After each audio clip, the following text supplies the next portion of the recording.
What happens when the most feared man in Montreal walks into a diner at 2 in the morning, orders black coffee, and watches a broke, overweight waitress handle a table of drunk hockey fans with more dignity than anyone he's ever hired? Orla Deegan had never expected her life to look like this at 26. Back home in Cape Breton, her mother used to say she had the kind of face that made strangers feel safe, which was a polite way of saying she wasn't conventionally pretty, wasn't thin, wasn't the kind of girl who turned heads at the door. She was 5'3" and 260 pounds of stubborn, practical Nova Scotia girl who had moved to Montreal 3 years ago. Chasing a nursing program she eventually couldn't afford and stayed, because the rent in Pointe St. Charles was cheaper than going back to admit she'd failed. She worked at Chez René, a 24-hour diner on Notre Dame West that smelled permanently of grease and maple syrup and the kind of coffee that had been burning since 1987. She took the overnight shift Tuesday through Saturday because it paid a 50-cent premium, because the manager, a gruff Haitian man named Gaspard, who genuinely liked her, let her take leftover soup home in containers, and because the tips from the post-bar crowd, if you could stomach the work, were occasionally decent. She was not thinking about her future the night Xavier Marchand walked in. She was thinking about the table in the back corner, where 4 men in Canadiens jerseys had been ordering beer after beer for 2 hours, had tipped exactly $0 on $43 worth of food, and one of them had just called her sweetheart in the tone people use when they want to make you feel small. She had smiled, refilled the coffee she wasn't going to charge them for, and turned her back before any of them saw her expression change. The bell above the door chimed at 2:14 in the morning. Orla didn't look up right away. She was writing down an order. Scrambled eggs, rye toast, no butter, and she finished writing it before she lifted her eyes, because that was the kind of server she was. Professional, even when her feet felt like they were full of wet sand. The man who had walked in was alone. He stood just inside the door for a moment, surveying the room the way people do when they're used to checking exits, and then he chose the stool at the far end of the counter, the one closest to the wall, with a clear line of sight to the entrance. He sat down, folded his hands on the countertop, and waited. Orla brought the scrambled eggs to table 4, topped up the coffee at table 2, dropped a dessert menu she already knew nobody would look at, and then walked behind the counter to the man at the end. He was somewhere in his early 40s, she guessed. Dark hair going silver at the edges, jaw like something cut from Quebec granite. He wore a suit at 2 in the morning, a dark charcoal one, well fitted in the way that costs real money, and he had the particular stillness of someone who had learned, a long time ago, not to move unless it mattered. "What can I get you?" Orla asked. "Coffee," he said. "Black. And whatever she just had." He nodded toward a woman at the other end of the counter who was eating a bowl of pea soup with a bread roll. "The habitant soup. Good choice. It's from scratch. We make it in-house." She wrote it down without being asked. "You want the roll buttered or plain?" He looked at her for a moment with those dark, assessing eyes, as though the question had surprised him. "Plain." "Coming up." She poured his coffee, set it in front of him with the small ceramic creamer she was already sure he wouldn't use, and went to ladle up the soup. When she came back, one of the hockey fans in the corner had started talking loudly enough that the whole diner could hear him saying things about Orla's backside that she was professionally obligated to pretend not to hear. She set the soup bowl down in front of the man in the charcoal suit and did not look at the corner table. "Thank you," he said quietly. He was watching the corner table. "You're welcome. Anything else?" "Not yet." She went back to her other customers. The man in the corner escalated. Gaspard, who had been in the back doing inventory, came out, assessed the situation, and asked the table to settle down. They argued. Orla kept moving, topping up coffees, clearing a plate, wiping down the section of counter near the till. The drunk men at table 7 eventually ran out of steam and started asking for their bill. She brought it over. One of them, the loudest one, looked up at her and said, with a grin that didn't reach his eyes, "Don't be like that, sweetheart. We were just having some fun. You should smile more." Orla set the bill folder down. She looked at him directly. "Have a good night, gentlemen," she said, and walked away. She was back behind the counter when the man in the suit set down his spoon. The soup was half finished. "Is it always like that?" he asked. Orla glanced up. "Tuesday through Saturday. More or less, and you just absorb it." She considered him. "I need the job." Something shifted behind his eyes, took one more mouthful of soup, and said nothing else for a while. His name, she found out later, was Xavier Marchand. At the time, she had no reason to know what that name meant in Montreal. No reason to know that he ran the Marchand syndicate out of a building in Westmount that officially belonged to an import-export company called Borealis Trade. No reason to know that city councillors took his calls before they took the mayor's, and that certain shipping routes through the port of Montreal moved smoothly or didn't move at all, depending on whether Xavier Marchand was satisfied with the arrangement. He left $40 on the counter for an $11 meal, put on his coat, and left. He came back the following Tuesday, and the Tuesday after that. By the fourth week, Orla didn't need to ask. She poured the coffee black, put in the soup order, and set the plain bread roll on a small side plate. He sat at the same stool. He watched the room. He didn't talk much. But he tipped like the dining room was a separate line item in a quarterly budget. One night in February, the diner was quieter than usual, just 2 tables occupied, the snow coming down thick outside the windows, and Xavier Marchand was the only one at the counter. Orla had run out of things to pretend to wipe down, so she leaned against the back counter and asked, mostly to fill the silence, whether he wanted more coffee. "In a moment," he said. And then, "You're from out east." "Cape Breton," she said, surprised. "I can hear it, especially on the word coffee." She laughed before she could stop herself. He looked at her then, really looked at her, and there was something in his expression that she didn't quite know what to do with. Not pity.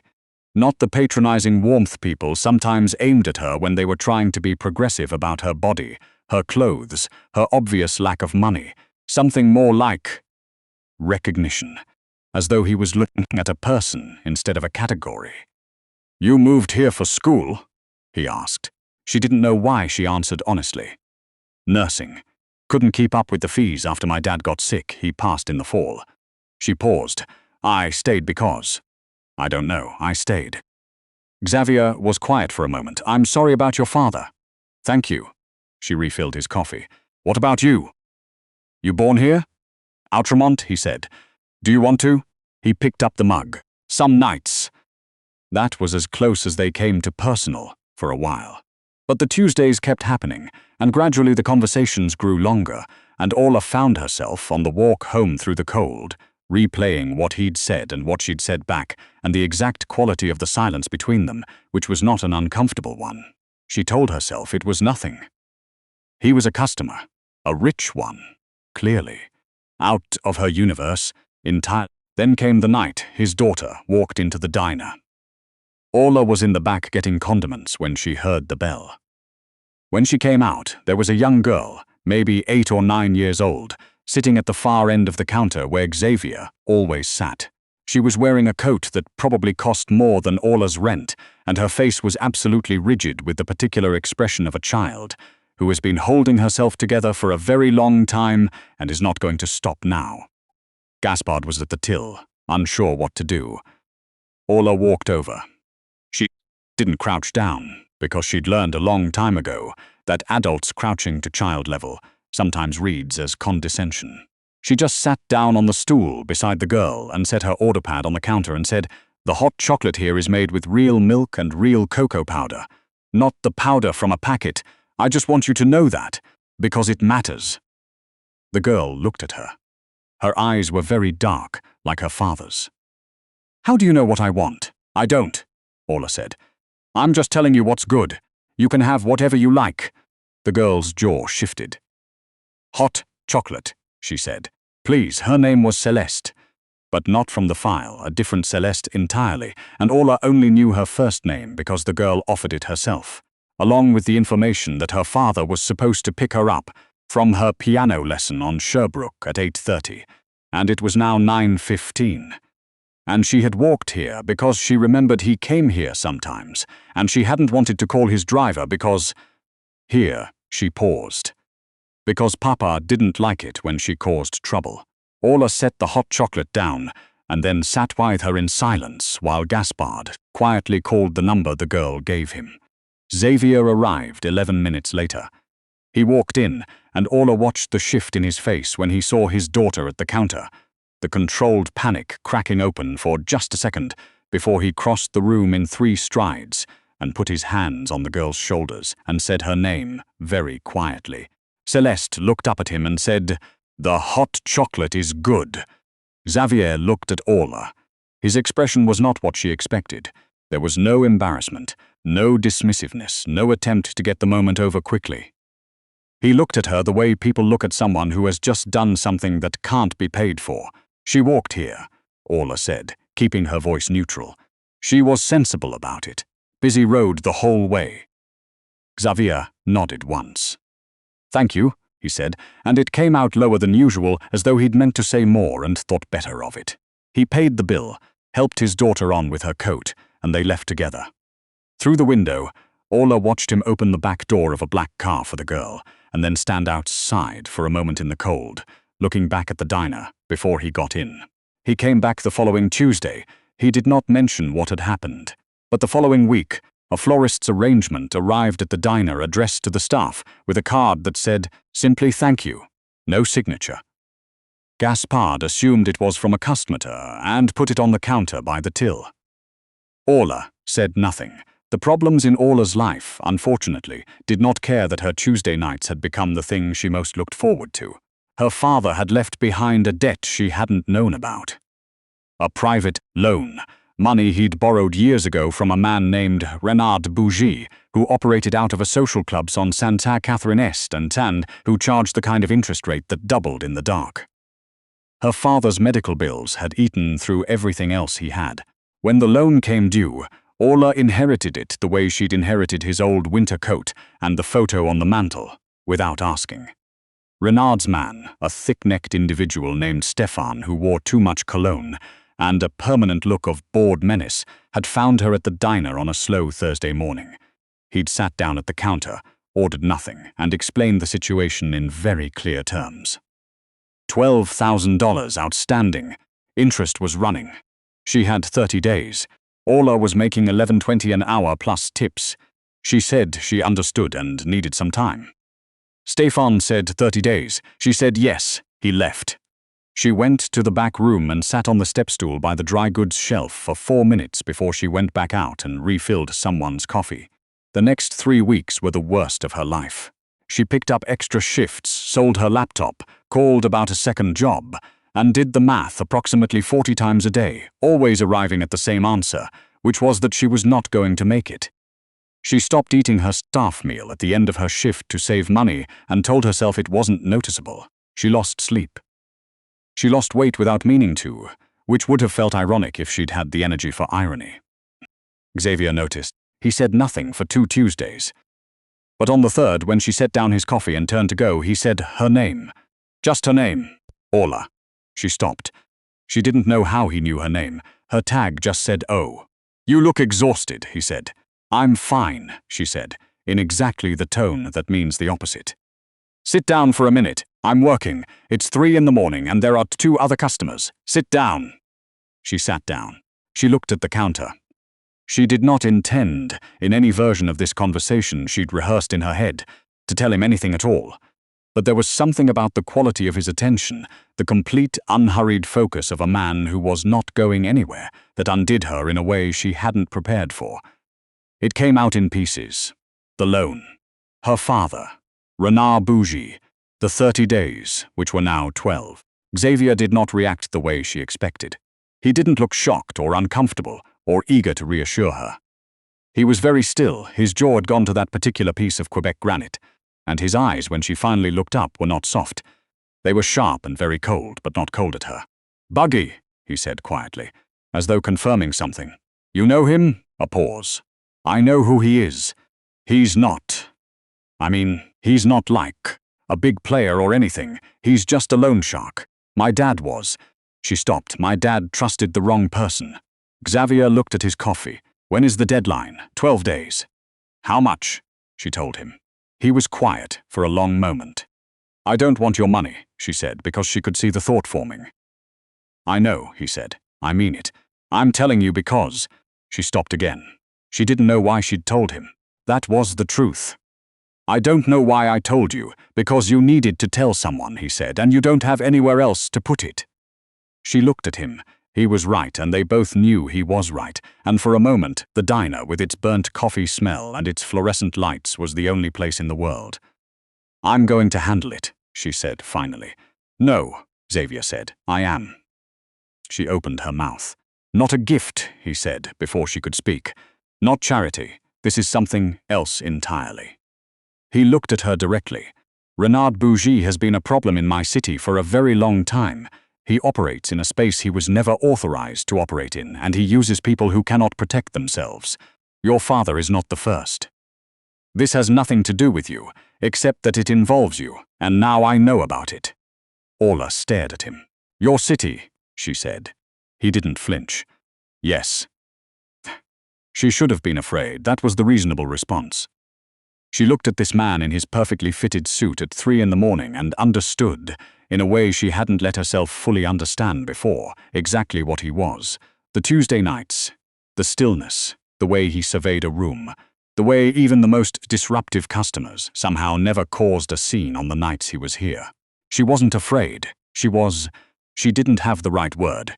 She was tired, and the thing she felt not fear but something complicated and warm and entirely inconvenient. If you do something, she said slowly, I need to know it doesn't come back on me. I work here. I live in this city. I can't be connected to. You won't be, he said. You were never part of this, and you won't be after. She looked at him for a long time. And you'll just, what, handle it? Yes. Because he's operating in your city without permission. Yes, not because of me. He picked up his coffee. He held her gaze over the rim of the mug. I didn't say that, he said. She didn't sleep well that night either, but it was a different kind of wakefulness. 9 days later, Stéphane did not show up for their scheduled meeting at the coffee shop on Wellington, where Orla had agreed to bring the partial payment she'd scraped together.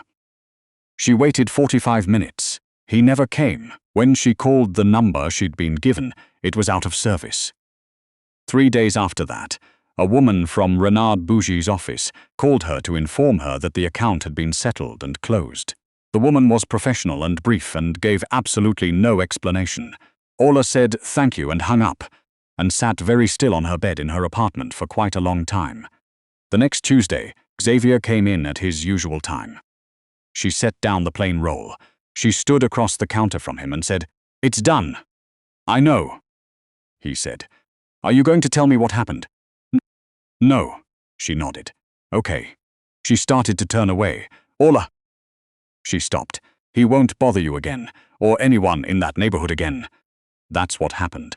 She turned back. She looked at this man who had walked into her diner 4 months ago and ordered black coffee and pea soup, and had in some impossible, unreasonable way started to feel like the most solid thing in her week. She thought about his daughter sitting at the counter with her rigid jaw and her expensive coat, saying, please. She thought about the florist arrangement with no name. She thought about him standing in the cold outside in the snow, looking back at the diner before he got into the car. Thank you, she said. He looked at her, and for the first time since she'd known him, the stillness cracked a little. Just around the edges. Just enough. Don't thank me, he said quietly. I did it because I wanted to, and because this city is better for having you in it. Orla Deegan had spent 26 years being told, in small ways and large ones, that she was too much and not enough. Too big, too broke, too ordinary. Not sharp enough, not polished enough, not the right shape for the spaces she tried to occupy. She had gotten very good at holding those voices at a distance. But there was something about the way Xavier Marchand said it, plainly, without decoration, the way a man states a fact he is certain of, that got past her defenses before she had time to put them up. She didn't cry. She wasn't built for crying at work, but she did, after a moment, pull out the stool on her side of the counter and sit down, just like he'd asked her to, the night she'd told him everything. He poured her the coffee this time, using the pot she'd left on the warmer. He had to lean over the counter to reach it. He did not make a production of this. She wrapped her hands around the mug. The snow was coming down again outside the windows. The diner was quiet. "Your daughter," Orla said. "She's doing okay." "After the piano's going better," Xavier said. "She practiced every day this week. She wants to learn something that was written before 1900, which is apparently a departure from whatever they've had her working on. She sounds like a kid who knows what she likes. She is." A pause. "She asked about you." Orla looked up. "She asked if the woman from the diner was going to be there when we came back." He was looking at his coffee. "I told her I expected so." Orla felt something move in her chest, slow and warm, like the first real heat of a fireplace after a long drive through a Nova Scotia winter. "And here I am," she said. "Here you are," he agreed. He didn't reach across the counter. He wasn't that kind of man.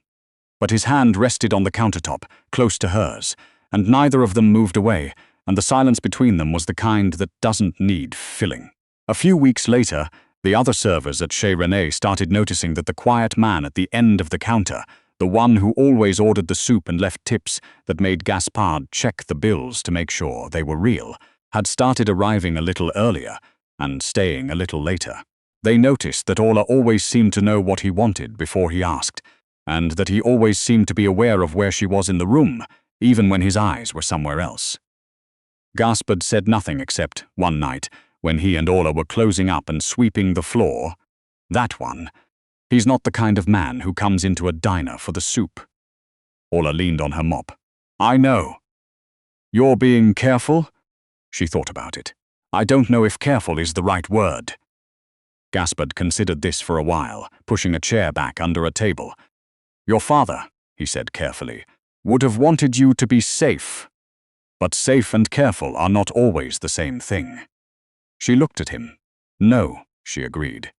"They're not." She drove to a nursing information session the following Saturday, the kind of thing she'd stopped letting herself think about. It was at a college in NDG, in a bright room with printed handouts, and 3 other people who looked exactly as tentative as she felt. She sat in the back row and took notes on her phone, and thought about the things that were still possible. When she came home, there was a message from Xavier, the first he'd ever sent her outside the diner. It said, "Celeste wants to know if you have a favorite kind of soup. She's taken it upon herself to learn to cook something. Please lie and say it's something easy or we will all regret it." Orla read it twice. She sat down on the edge of her bed in her Pointe St. Charles apartment with its sagging mattress and its cracked windowsill and the Cape Breton photo on the shelf, and she laughed. A real laugh, not the one she used for bad tippers or intrusive customers, but the one that came from somewhere she didn't have to protect. She typed back, "Tell her, habitant pea soup. It's hard to mess up, and it's a very important recipe. My grandmother would say it's the most honest food in Canada." The response came 3 minutes later. She says she accepts the challenge, and that you have to come for dinner and tell her if she does it right. Orla set her phone down and looked at the ceiling.